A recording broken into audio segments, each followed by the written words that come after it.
Bora bekle de baban çeksin seni ya da itelesin arkadan.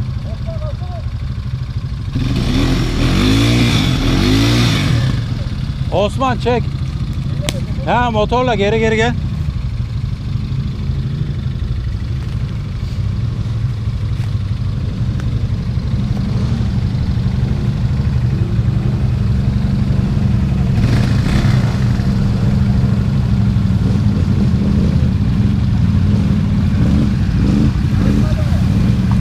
Osman çekecek şimdi onu.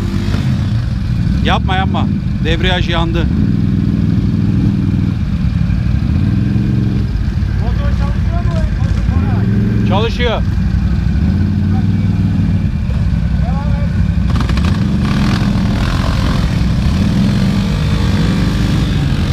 et. İtele Murat.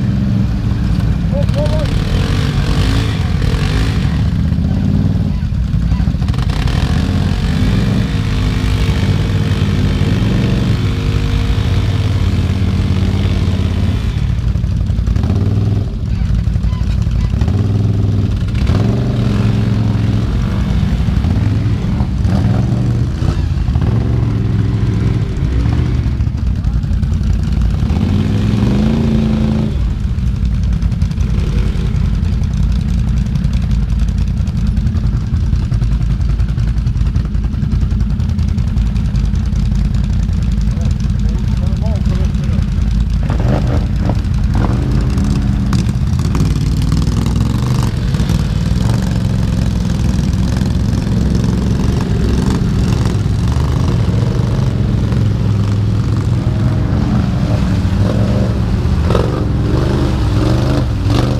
Ne oldu?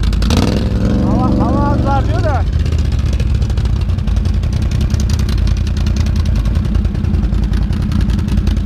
Patlaksa yama şeyi var. Çok az daha var. İçi geri yapışıyor.